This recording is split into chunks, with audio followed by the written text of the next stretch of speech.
You know, it's quite funny, the way that cultural references are changed over time. If I ever meet a teenager now and they hear that music, they say, Mr. Bean. So I'm having to live with that.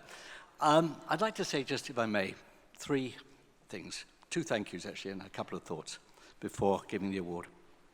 The two thank yous are firstly to the extraordinary city of Brisbane, who've given all of us, everyone involved in these awards, a fantastic 9 days. The weather's been fantastic, and we've had a great time.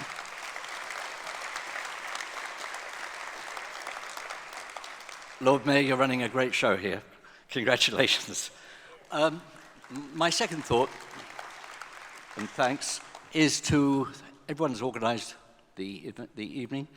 Des, needless to say, Des Power for thinking of it in the first place. Maxine and your team have been remarkable, really, really remarkable. And my fellow jury members, who we sat through 49 hours of movies.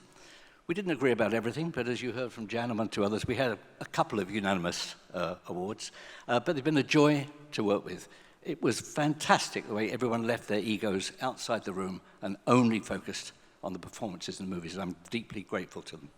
Now, just two thoughts, one of which occurred to me sitting there just now. It is very remarkable when you think about it. We've seen half a dozen, at least more, winners come to the stage and speak in their own languages about their thoughts, about APSA, about their movies. And yet, for 49 hours, I and the jury sat and watched their films without batting an eyelid or thinking about those languages. How remarkable it is that cinema can speak to us in its language, despite the fact that those making it may not speak a common language. That is the best tribute I can think of to cinema itself.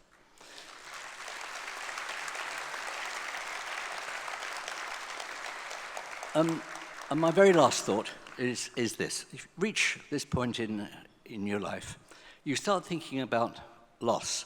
And the interesting thing about thinking about loss is the way your perception alters. You start thinking about what life would be without the people you love.